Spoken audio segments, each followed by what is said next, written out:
देखो कितना भी घर परिवार के लोग प्रेम करते हैं, प्यार करते हो, मोहब्बत करते भी हैं, लेकिन जैसे देखा कि श्वास की डोर टूट गई, चले गए, अब क्या करेंगे? निकाल करके घर से बाहर, अब नहीं घर के अंदर रहने पाओगे, तुरंत निकाल करके बाहर कर दिया। फिर क्या करेंगे? उत्तर दक्षिण में लिटा दिया जाएगा। एक कपड़े से पूरे बदन को, शरीर को ढक दिया जाता है, चाहे कोई छोटा हो, चाहे कोई बड़ा हो, अमीर हो, गरीब हो या मिडिल क्लास का, सबकी बात मैं कर रहा हूं। ना आपको उस दिन कोई छूना पसंद करेगा। पड़ोसी का बच्चा अगर नादान है, छोटा, अब उसको क्या पता, अबोध बालक है, वो तो सोचेगा कि बाबा जी सो रहे हैं। जैसे करीब जाना शुरू करेगा, चलो जगा दे, तमाम लोग घेर करके खड़े हैं, अब ये बोले नहीं रहे हैं। उसके घर के जो सदस्य हैं, भाई हैं, बहन हैं, माता पिता, धीरे से हाथ पकड़कर खींचेंगे। कहां जा रहा है? कह दिया बाबा सो रहे। सो नहीं रहे, मर गए। अगर तू छू देगा, अभी तुझे स्नान करवाऊंगा, नहलाऊंगा, मत छू। तो तभी क्या हो गया? ना तो आपको छूना कोई पसंद करेगा, ना मुंह देखना आपका कोई पसंद करेगा। कोई दूर दराज से आया और विनती किया, भैया थोड़ा बड़ी दूर से आए हैं, अंत समय में चेहरा दिखा दो, पूरा कपड़ा नहीं हटाते हैं, जरा सा मुंह खोलेंगे फिर ढक देंगे। ना घर के अंदर निकालने के बाद कहो घर के अंदर ले जा करके रखें, नहीं रखेंगे। अगर शाम को डेथ हुई, बहुत किया, रात भर बाहर रोक करके रखेंगे और सवेरे अपने अपने रीति रिवाज, मजहब, रिलीजन के अनुसार या तो इस शरीर को अग्नि के हवाले यानी जला दिया जाएगा, या फिर जमीन में गड्ढा खोद करके उसी में दफना दिया जाएगा। लोग कहते ना, फला आज सुपुर्दे खाक हो गए, कहानी हो गई खत्म। मिला क्या है बताइए? और उस दिन क्यों कह रहे हैं? लंबी लंबी सांस चलने लगती है, घर के लोग, पड़ोस के लोग घेर करके खड़े हो जाते हैं। तैयारी बन गई है बापू जी की, जाने वाले हैं, लेकिन अभी हैं, अभी लंबी सांस चल रही है। एक हिचकी आई, पूरी बॉडी शांत हो गई। कहा भैया अब जरा देखो, टोटा करके देखा तो क्या कहेंगे? अरे बाबूजी तो चले गए, बाबूजी चले गए। अब जिसको रोज बाबूजी कहते थे वो तो सामने अब भी पड़ा हुआ है। भाई शरीर को बाबूजी कह रहे थे, तो शरीर तो अब भी पड़ी है। भगवान राम ने जब बाली का वध किया, तारा रोने लगी। बाली की पत्नी अपने पति के पैर को पकड़ करके जोर जोर से विलाप कर रही है, रो रही है। भगवान राम समझा रहे हैं, लेकिन एक बात आप समझ लो, दुख के घड़ी में अगर कितना भी आप समझाओगे तो अच्छा नहीं लगता है। अब जिसने मारा वही समझा भी रहा है। अरे राम ने ही मारा और राम ही तारा को समझा रहे हैं, बड़ी देर तक समझा रहे हैं, लेकिन तारा का रोना बंद नहीं हो रहा। अंत में एक क्षण का राम जी ने वहां पर सत्संग दिया। सत्संग की बहुत बड़ी महिमा है। एक क्षण का सत्संग दिया। राम ने क्या कहा? अंत में जब जान गए कि ये भ्रमवश असत्य को ही सत्य मान रही है। अब देखिए सत्संग का पावर क्या होता है। सत्संग प्यारे पर कितना अधिक सटीक सत्य का ज्ञान मिलता है जीव को। राम जी ने क्या कहा कि प्रगट तव तन आगे सोवा और जीवनी के ही कारण रो। प्रगट तो तन, यदि सांप से दिखाई देने वाली जो शरीर थी, तारा अगर तू इसको पति मानती है तो ये तो शरीर अब भी पड़ी है, ले जा, ले जा, तू इसको उठा करके ले जा घर के अंदर, सेवा बंदगी कर। लेकिन अगर तू पति उसको मान रही है जो निकल करके चला गया, तो उसका तो कभी नाश होता ही नहीं है। इस जीव के लिए गोस्वामी जी ने एक लाइन में क्या कहा है, ईश्वर अंश जीव अविनाशी। ये जीवात्मा है ईश्वर अंश, और कैसा तत्व से बताया गया, अविनाशी। अविनाशी का मतलब होता है जिसका कभी नाश ही ना हो, और जिसका कभी नाश ना हो वही सत्य है, और जो नाशवान चीज है वो कभी सत्य हो नहीं सकती। ये समझ लो प्रेमियों, भगवान श्री कृष्ण ने समझाया अर्जुन को, अर्जुन अंतवंती में देहा नित्य स्योक्ता शरीर। हे अर्जुन, जिस दिन ये चेतन आत्मा इस किराए के मकान को छोड़ करके निकल जाएगी, इस शरीर का विनाश हो जाएगा, रचना समाप्त कर दी जाएगी, कोई रखेगा नहीं, और जीवात्मा को उस मालिक की अंश है, उसका कोई वध नहीं कर सकता, जला नहीं सकता, काट नहीं सकता, मार नहीं सकता। नैनम छिद्दंत शस्त्राणि नैनम दहति पावकः न चैनम क्लेदयन्ति तापो न शोषयति मारुतः। और यही दिव्य ज्ञान माता पार्वती को भगवान शंकर ने दिया। क्या कहा, कट सकता नहीं शस्त्र से वह कौन जीव, कट सकता नहीं शस्त्र से वह ज्वाला भी जला नहीं सकती, उड़ सकता नहीं पवन से वह पानी भी बहा नहीं सकती। प्रश्न कर दिया पार्वती जी ने, प्रभु इसके चरण शरण में लगने पर यह दिव्य ज्ञान मिलेगा, और कैसे इसकी हिफाजत और रक्षा होगी, बचत होगी। तब उन्होंने फिर आगे बताया कि नित्य प्रति एकांत में करना थोड़ा ध्यान, सर्वशक्ति सद्गुरु से लेना इसका ज्ञान। यो सद्गुरु शरणं गच्छामि ते जनाः सा मे प्रिया। और तब अगले सूत्र में भगवान कर्ण समझाते हैं, मैं आवेश मनो ये माम नित्य युक्ता उपासते।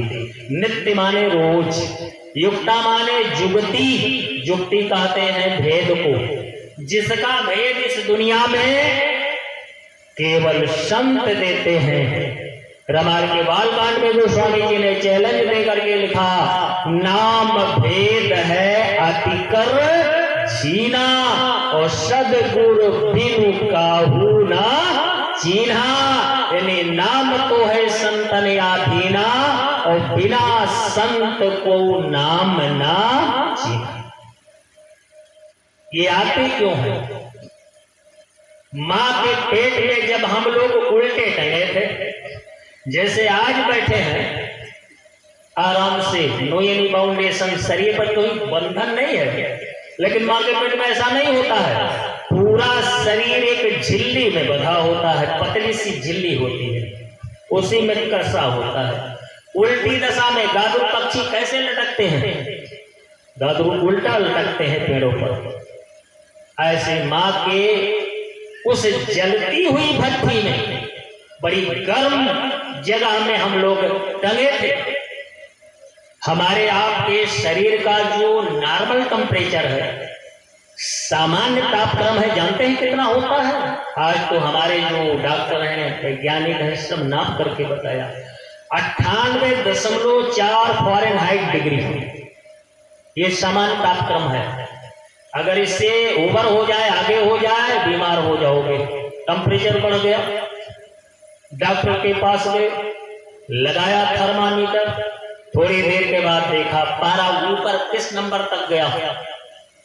बोलेगा फीवर हो गया, बुखार हो गया, ये मेडिसिन, ये दवाई आपको खानी पड़ेगी, तो 4 खुराक खाओगे, नॉर्मल हो जाएगा। अगर नीचे चला जाए, डाउन हो जाए, तब डॉक्टर बोलेगा आपको निमोनिया हो गया। दोनों दशा में बीमार। ये शरीर स्वस्थ रहे, सही ढंग से दुनिया में काम काज करे, इसके लिए शरीर का एक निश्चित तापक्रम होता है, उसी को नाप करके बताया गया 98.4 फ़ारेनहाइट डिग्री। इसको कन्वर्ट करेंगे डिग्री सेल्सियस में, 37 डिग्री सेल्सियस टेम्परेचर होता है। समझ रहे? उसी को हमारे महात्माओं ने, फकीरों ने जठराग्नि कहा। उस गर्मी का नाम क्या दिया?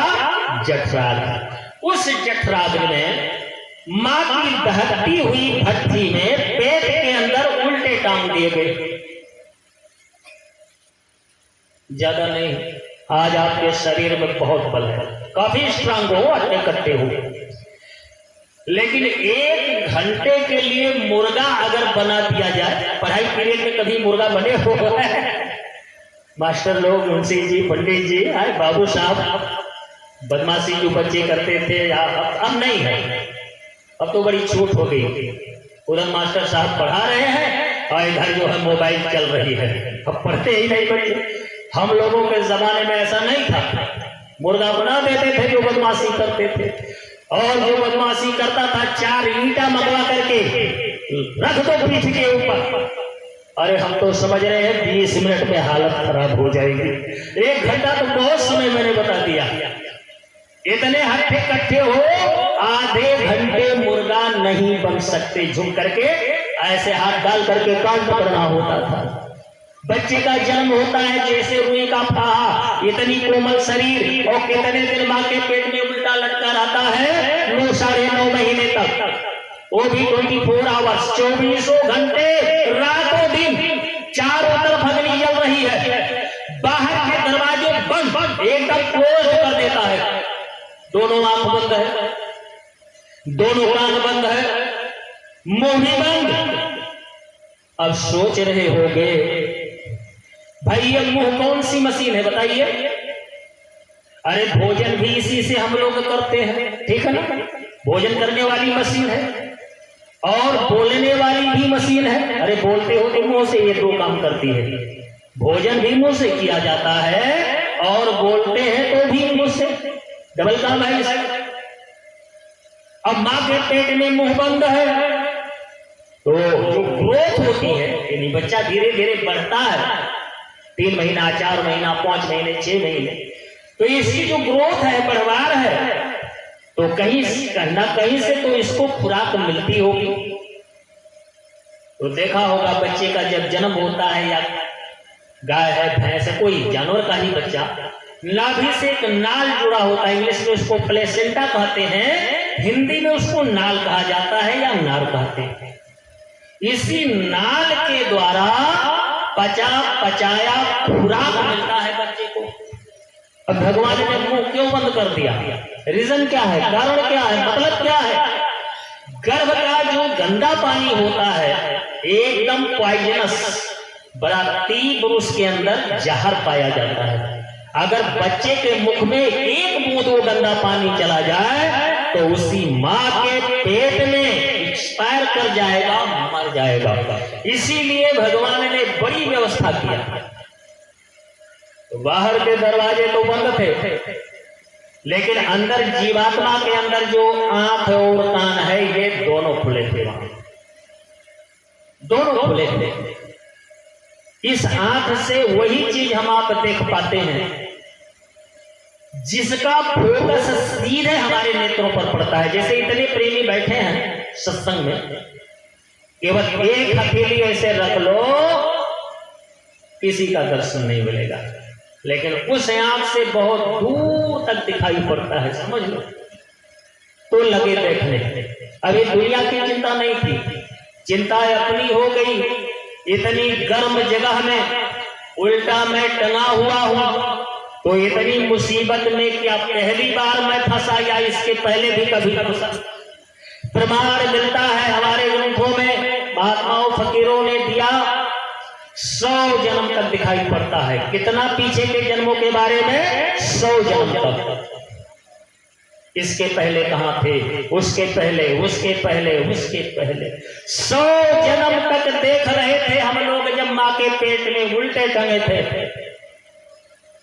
सोचा चलो हिसाब किताब लगा करके देख लें कि जिस दुनिया के अंदर हम भेजे जा रहे हैं, कुछ समय के बाद जाने वाले हैं, वो दुनिया सुख देने वाली है कि दुख देने वाली है। 100 जन्मों का पूरा कैलकुलेट करके जब रिजल्ट निकाला, हिसाब किताब लगा करके, तो दिखाई क्या पड़ा? यहां सिवाय दुख के सुख नाम की कोई चीज नहीं। दुखिया, देखिए हमारे भजनमाला में यह है, दुखिया सब संसार बाबा, दुखिया सब संसार, राजा दुखी राज गए से, प्रजा दुखी अपार बाबा, दुखिया सब संसार। हमारे संतों ने सुख का देश इसे नहीं कहा है, सुख का देश है, इशारा है संतों का, लेकिन ये मृत्यु लोक नहीं है। वो मंडल है सचखंड सत्यलोक, उसी को हमारे मुसलमान भाई मुकामे हक या अरसे आजम भी कहते हैं। जहां जाई सुख हो ही अपारा, अपार सुख का वो देश है, और वहीं पे हम लोग रहने वाले। ये तो काल पुरुष तपस्या करके मांग करके लेकर आए, और जब से लेकर के आए हम लोग अपने घर नहीं जा पाए। समझ लो, जहां जाई सुख हो ही अपारा, और बहुरी नया वही यही संसारा। उसी को परम धाम भी कहा गया है। यद गत्वा न निवर्तन्ते तद धाम परमम मम, परमम धाम परमम ब्रह्म, पवित्रम परमम भवानी। यद गत्वा, जहां जाने के बाद न निवर्तन्ते, फिर वापस ही ना आना पड़े। पांचों दुख, पांचों कष्ट और क्लेश खत्म, इसी पांचों में सारे दुख आते हैं। पांचों कौन है? एक है जन्म का, एक है मरण का, फिर दैहिक दैविक और भौतिक। जन्मत मरत दुसह दुख होई, दुसह माने असहनीय पीड़ा। घट रामायण में लिखा है, मौत के समय बड़ा कष्ट देते हैं वो जालिम जमदूत। काया मध्य काल सतावे, जब वह प्राण लेन को आवे। काल कार में आन चबानी, जब ढर के नैनन से पानी। लगे टकटकी दिखे ना भाई, बड़ी विचित्र बात कहती है।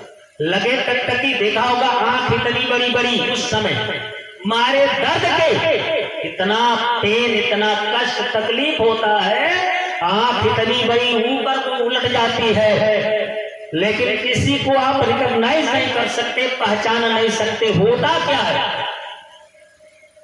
जैसे मोबाइल है ना, सबके पास होगी।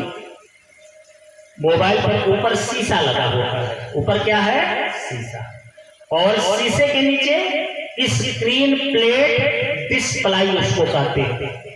उसी पर नंबर छपता है या जो कुछ आप देखते हो। अगर डिस्प्ले टूट जाए,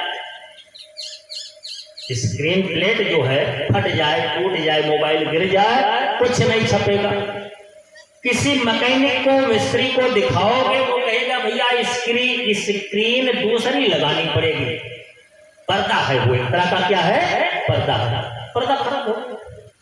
ऐसे हमारे आपके आंख में ये जो भूरे रंग की है ना, हम तो पढ़ाई पीरियड में हम लोग आंख पर बहुत एक्सपेरिमेंट किए हैं, ठीक है ना, साइंस में पढ़ाई